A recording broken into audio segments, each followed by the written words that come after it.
So my name is Ariel Rodriguez, aka AJ. Born in Hialeah, raised in Broward. Grew up in PR as well for 5 years. Came back over here. Been here in Florida ever since. that's pretty much the whole gist of it. Growing up in church, it was a great season because made a lot of friends, did a lot of activities. I used to also play instruments. I used to do dances with the youth group and the younger kids as well. As far as Jesus growing up, it felt more like a distant figure, because yeah, we'll go to church, but it was more of don't do this, don't do that. So I didn't understand why. So it was more like a distant relationship, even though I was growing up in church.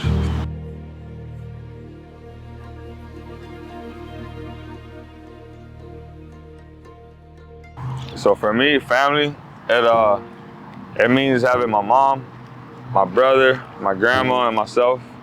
My dad was gone pretty early, so we didn't really have him around, but it was just us four. But it was just a period of just grinding, everybody trying to, make sure we got rent covered, we got bills covered. Yeah, it was just very hectic, very trying to meet a lot of financial responsibilities, I would say, yeah. I guess after stepping away, you can kind of see maybe messing with some vices and stuff like that. You can see a lot of it is just momentarily. I guess it's all just a brief moment of maybe peace, happiness, but nothing really fulfilling. But after going through it, because we're hard-headed, you kind of realize it, and you move away from it.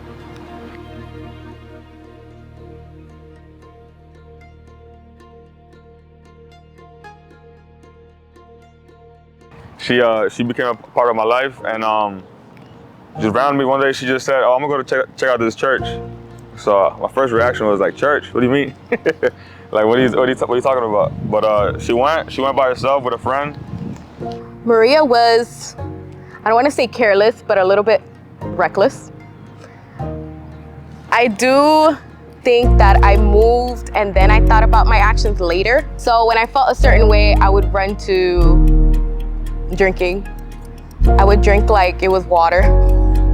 Smoking. I would just try to fill myself up with worldly things. I would go out, hang out with friends without really trying to solve the issue. Jesus did exist.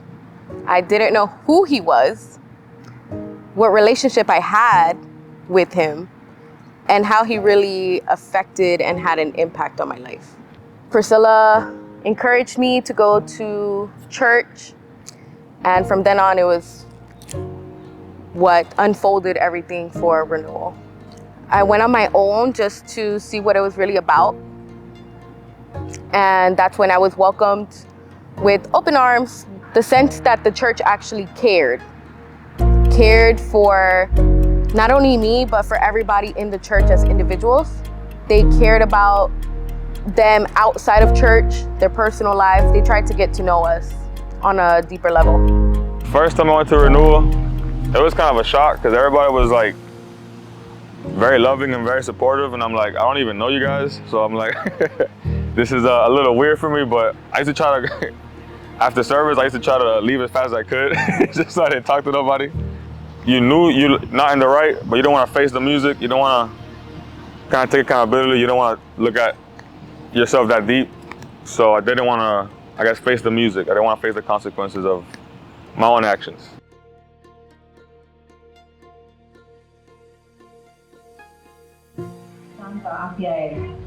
If this is all the things God is calling us to do, I don't know how I'm going to do this. Si esto es todo lo que Dios está pidiendo de nosotros, ¿cómo lo vamos a hacer? Being holy in an unholy world, is not easy. Siendo santo en un mundo que no es santo, no es fácil. But the good thing is that God knows us and doesn't expect us to accomplish all of these demands on our own. Pero la cosa buena es que Dios nos conoce y no espera que nosotros hagamos todo esto en nuestras propias fuerzas. He gave us the Holy Spirit to rely on. Él nos dio el Espíritu Santo que nos ayude. He is knocking on our doors. Está tocando nuestras puertas. Are we gonna open the door and let him into our hearts? Le vamos a abrir la puerta y que entre nuestros corazones. Or are we gonna ignore his calling O vamos a ignorar el llamado. and go back to what we were doing before he knocked? Y regresar atrás a lo que estábamos haciendo antes de tocar nuestra puerta. I don't remember the exact message, but it was like an altar call, and it was just like the final breakthrough, and I was just like, all right, you gotta make a choice, because, you know, it's time. So I just took a step, went to the altar call, re-gave my life to Jesus, and I've been with it ever since. I don't want to go back. A lot of people that I have conversations with in the world always say, how do we know that God is real?